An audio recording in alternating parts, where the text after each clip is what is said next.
A continuación, Quito TV.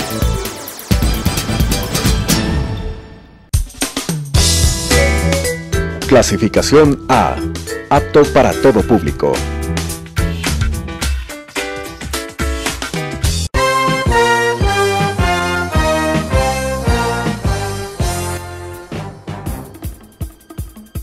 Un tiempo con las noticias desde la capital. Un tiempo con las noticias de la capital. Quito TV. Un tiempo de noticias en Telesucesos, Canal 29.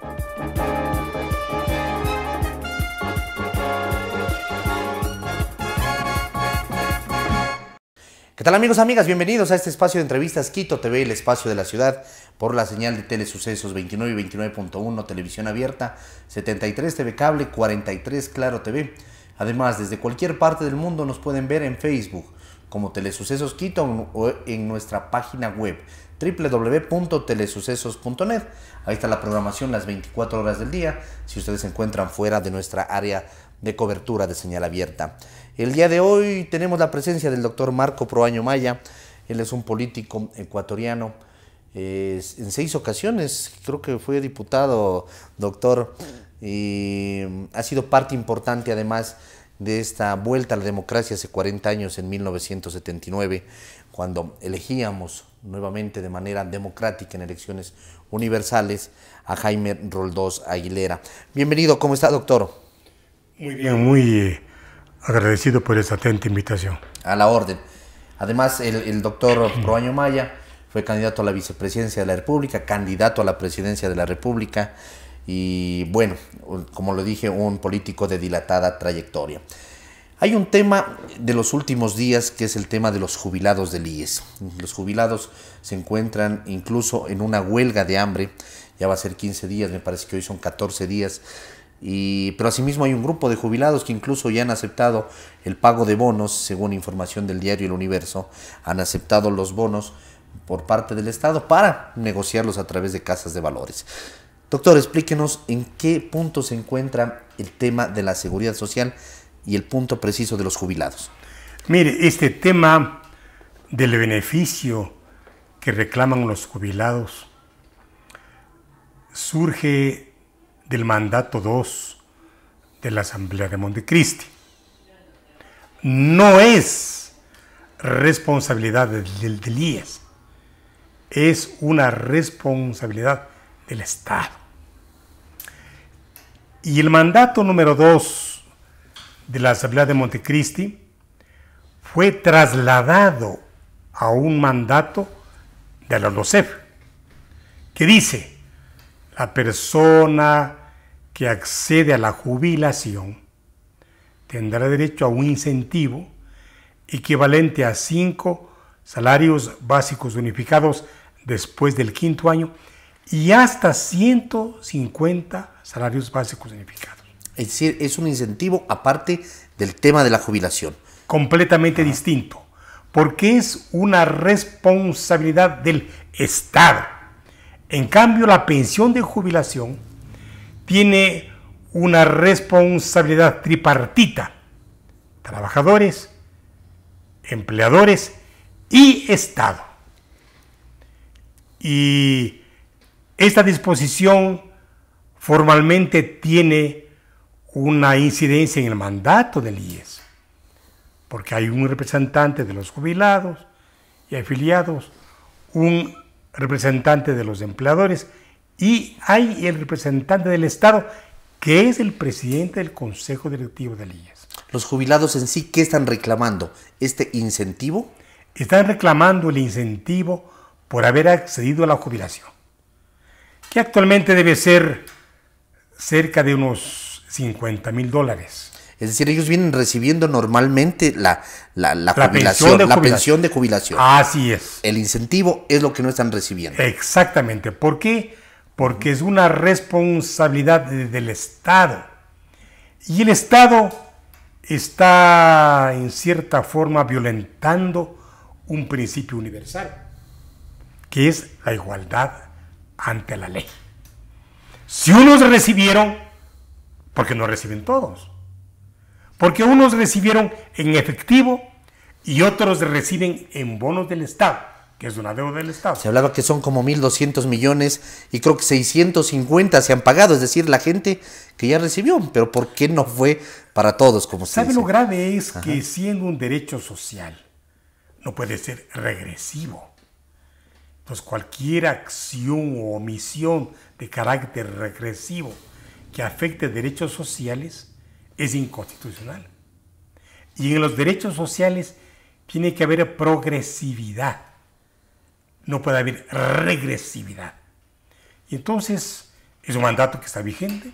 Indudablemente el recibir bonos no es lo mismo que efectivo. Así ya es. lo conocemos en nuestra historia, qué es lo que ha pasado con Mire, la idea es que hubo una época en la que quienes gobernaban el país no entendieron la gravedad que significaba para el futuro esta obligación del incentivo por jubilación. Y entonces, con mucha facilidad, se dio este mandato en la LOCEP que está vigente. Y hay que cumplirlo. Hay que cumplirlo, indudablemente. Así es. Esto empezó desde la Asamblea de Montecristi Así y luego es. a través de la LOCEP. Exactamente. Usted lo ha dicho. Antes no pasaba, solamente había la pensión Antes jubilar. había la pensión de jubilación y la cesantía, que es un ahorro obligatorio del trabajador que lo recibe cuando accede a la jubilación. Eso se sigue manteniendo. Se sigue manteniendo. Y también había el fondo de reserva. El fondo de reserva no es del IES, es del trabajador, porque es una obligación del empleador respecto a una acumulación de ahorros previsionales obligatoria. Se han dado muchas reformas que han desvirtuado este mandato. Hoy el trabajador puede pedir que le devuelvan el fondo de reserva a los 3 años, a los 6 años, cuando hay que mantenerlo. O le van pagando mensualmente, que es lo que está O pasando. le van pagando Ajá. mensualmente. Entonces hay que recuperar el sentido inicial del fondo de reserva, que debe retirarse únicamente cuando la persona se jubila. Si se jubila, recibe el fondo de reserva acumulado. Entonces, este incentivo pretendió darle la validez del fondo de reserva, que ya no reciben los trabajadores, pero es un incentivo que tiene como responsable al Estado. Doctor, ¿qué expectativas ve usted en este tema de los jubilados? ¿Vamos a llegar a una solución de qué tipo? No lo sé. El Estado está quebrado, el IES está quebrado, todos estamos quebrados. La verdad es que es muy difícil la situación financiera y económica del país, pero habría que advertirle al gobierno, como representante político del Estado, que la mejor forma de humanizarle a un gobierno es con la seguridad social. ¿Por qué? Porque cubre los riesgos y contingencias propios de la condición humana, que no pueden ser resueltos ni por la caridad pública, ni por formas de asistencialismo. Tienen que ser resueltos en acciones públicas, institucionales, respaldadas por leyes y por la eficiencia de las instituciones.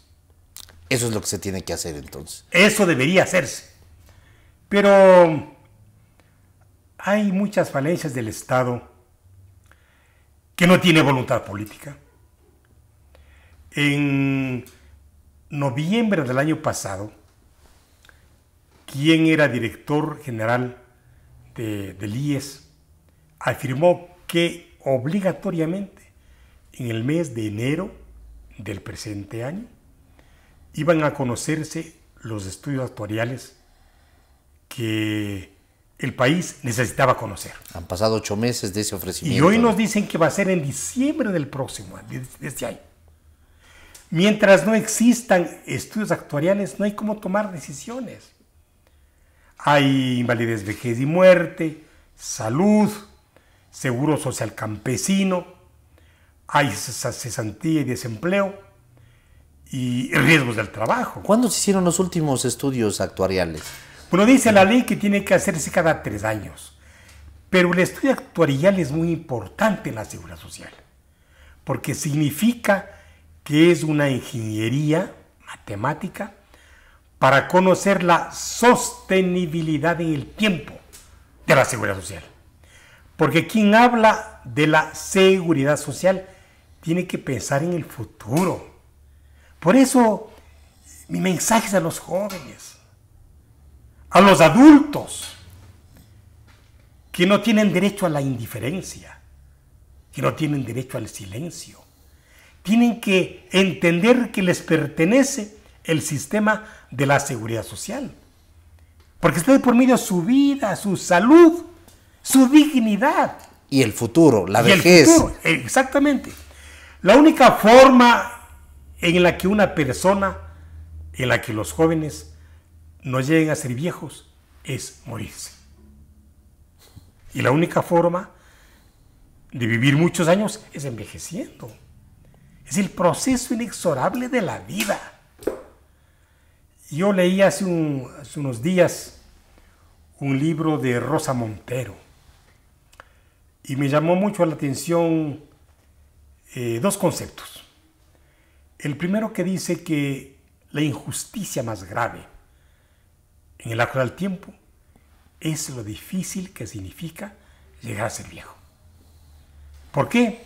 Porque mientras uno es activo, mientras uno es profesional, en libre ejercicio, puede vivir dignamente, vivir decorosamente, pero cuando llega a ser viejo termina en la indefensión. Cuando no, en una angustiosa miseria si tarda en morirse demasiado. ¿Por qué? Porque vivimos una sociedad en la que ya no se admira las proezas de la longevidad. Vivimos una sociedad en la que el hombre vale mientras produce. Si ya no produce, lo descartan, lo invisibilizan. Es la época de los silencios, de los desprecios, de las lágrimas ocultas. Y es ahí cuando debería estar el Estado y a través de su sistema de seguridad social apuntalando. Solamente los necios se niegan a ver la vida en la vejez. Y entonces vivimos una sociedad en la que los hijos son migrantes y los viejos náufragos solitarios en una sociedad acomplejada. Esperemos, doctor, que este tema de la seguridad social, la responsabilidad del Estado la asuma como un compromiso verdadero. Hay que ceñirse a la ley simplemente, ¿no? Así es. ¿No? Cumplir con la ley. Cumplir con la ley. Y usted en su inicial hablaba de los 40 años de la democracia. Yo soy de la generación de la Fuerza del Cambio. A mí el presidente Roldós me convocó al ejercicio político. Pero permítame acordarme cuando el canciller del Brasil, el señor Osvaldo Arana, en aquellos días fatídicos de la invasión peruana y el protocolo de Río de Janeiro, Osvaldo Arana le dijo a nuestro canciller, al doctor Julio Tobar Donoso, para que tengan el respeto de América Latina, organícense, sean primero país. Terrible admonición. Sean primero país. El orden es la clave de todo. Así es. Y la verdad es que queremos un país posible. No queremos una república de borrador que cada gobierno pretende organizarlo. Un país en el que no se confunda servicio con explotación, porque estamos en contra de la demagogia. Así es. Que quiere progreso, pero sin sacrificio. Y estamos en contra de los insensibles que quieren progreso, pero a costa de explotar a los más débiles. Queremos un país en el que cada ser humano conozca cuál es su destino y cuál es el destino de la nación. 40 años, doctor. Pasamos al tema de los 40 años de esta vuelta a la democracia. Han pasado 14 presidentes, me parece, desde Jaime Roldós Aguilera, contándole a Rosalía Arteaga, que estuvo 3 días prácticamente como presidenta de la República, y ahora hemos tenido presidentes de 3 días hasta presidentes de 10 años en esta década ganada que la llamaron el presidente Rafael Correa. Ahora tenemos un gobierno, un presidente, Lenín Moreno, que estamos viendo que no existe una dirección concreta. Es mi punto de vista, parece que no hay una meta, un objetivo trazado. Y lo que usted decía, ese orden que nos recomendaron en algún momento el canciller brasileño, no hemos podido establecerlo. Claro, en el discurso político de estos 40 años se habló de la izquierda delirante, de la derecha vergonzante, sin entender que el pueblo, el país, requiere de estadistas, que establezcan políticas públicas, porque en una conferencia, en un foro internacional al que me invitaron, yo le escuché al presidente Lagos, al expresidente Lagos de Chile, decir que los de izquierda son los que están junto a los trabajadores y tienen como políticas las razones sociales. Los de la derecha están junto a los empresarios y tienen como objetivo el crecimiento económico. Pero él hacía una reflexión. Decía, lo que un Estado necesita es que con el crecimiento económico se puedan aplicar derechos sociales. Y esto no es ser de izquierda ni de derecha. Y eso lo han entendido seguramente en Chile, como lo ha dicho el presidente Lagos, porque ha pasado Eduardo Frei, Michelle Bachelet, ahora estamos con Piñera en segunda ocasión, es decir, y no se ha cambiado esos objetivos trazados. Son políticas de Estado, porque lo que quiere el ser humano es trabajo, es empleo, es dignidad, es poder vivir la vida a través de las políticas públicas que le da el Estado. ¿Es tan difícil esto, doctor? Tener políticas de Estado, falta voluntad política, existen intereses personales de partidos, de movimientos. Hay mucha retórica. Hoy mismo el gobierno habla de un acuerdo social, de un acuerdo nacional. El acuerdo no es el mayor de los beneficios, pero puede ser el menor grado de los maleficios. Y entonces el acuerdo nacional debe empezar obligando al Estado a que cumpla con sus obligaciones. Porque el Estado no es una ficción. El Estado somos todos. ¿Nosotros debemos de obligarle al Estado? Claro. ¿Nos ha faltado eso? Porque el Estado debe entender que está al servicio del ser humano. Sin la persona humana no hay Estado, no hay sociedad, no hay historia. El ser humano. Siempre el ser humano. No ha habido eso. No hemos nosotros exigido a nuestros gobernantes, tampoco lo han hecho nuestros representantes, en este caso los asambleístas, sobre todo en los últimos años. Incluso ha habido, no ha habido, hemos perdido ese espíritu de protestar, doctor. Mire, nosotros creemos que como sociedad de exigir nuestros derechos, sobre todo, estamos enajenados por la denuncia, por el escándalo. No valorizamos las políticas trascendentes como el que fue la inicial de nuestra conversación, el tema de la seguridad social, en donde está la vida, donde está la salud, donde está la dignidad de la gente. Por eso Otto von Bismarck decía con mucha razón que el sistema de la seguridad social acompaña al ser humano desde la cuna hasta la tumba. Y entonces nosotros no hemos sido escuchados. No se dio valor a nuestros argumentos. Nosotros, cuando se dictaron políticas públicas, protestamos. Años, toda la vida. Pero hacían silencio a nuestras razones. Y el poder no puede tener la única razón. ¿Qué se viene de aquí para adelante, doctor?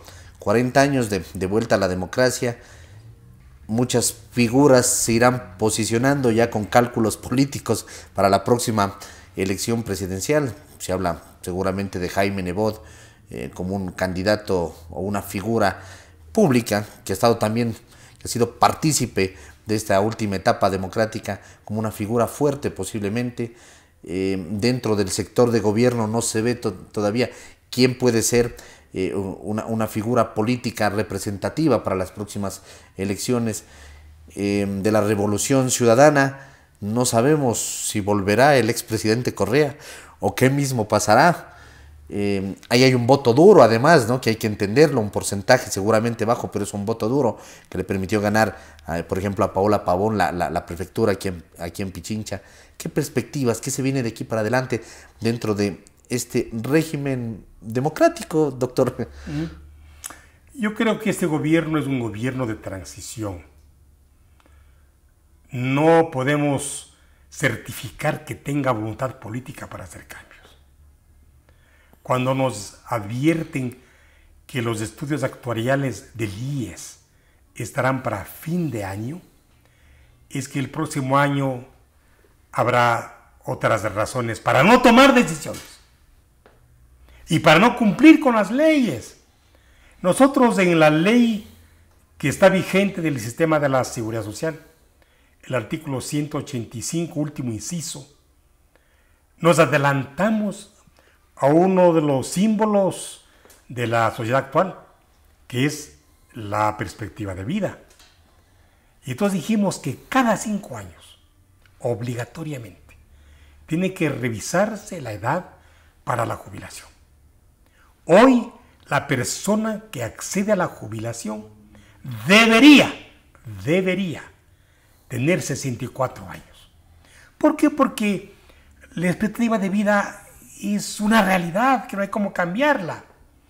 En los años 50, la expectativa de vida en el Ecuador era 54 años. Hoy es 76 años. Y en 10 años será 80 años. Entonces, 30-60, que es la actual fórmula para acceder a la jubilación, ya no responde a las necesidades de las instituciones que manejan el sistema. Yo veía en la revista The Economist hace unos días un número del mes de noviembre, diciembre del año pasado. Y había un niño regordete, feliz el niño. Y decía, este niño vivirá 120 años. Y entonces, la edad para jubilación de ahora, no puede ser para los niños que están naciendo. No puede ser. Así es. ¿Por qué? Porque ellos van a tener más expectativa de vida. Y ninguna institución, ningún Estado puede asumir sus obligaciones con las actuales reglas del juego. En el momento, expectativa de vida, 75, 76 años, dice doctor. Sí. Debería ser la jubilación a los 64 años. Debería ser. Pero ningún gobierno, ningún consejo directivo respetó esta norma. Y ese es el problema del país. Un país tiene que ser gobernado por las leyes, no por los hombres.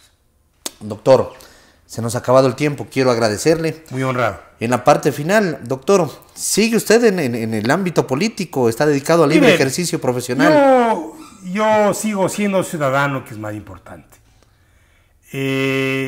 Hace unos días una persona me decía, usted ha demostrado en el Ecuador que sin tener ninguna función pública sigue luchando por una causa que le pertenece al país, como es la seguridad social, los derechos de los jubilados, los derechos del adulto mayor.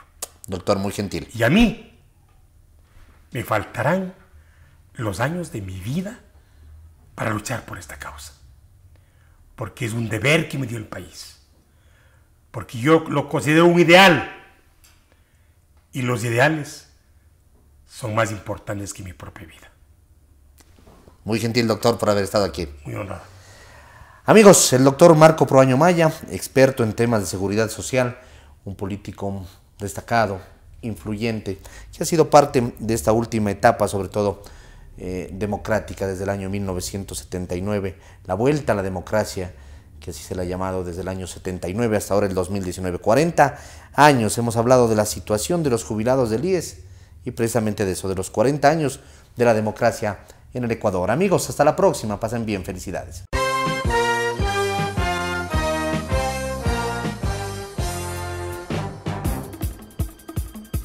Un tiempo con las noticias desde la capital. Un tiempo con las noticias de la capital. Quito TV. Un tiempo de noticias en Telesucesos, Canal 29.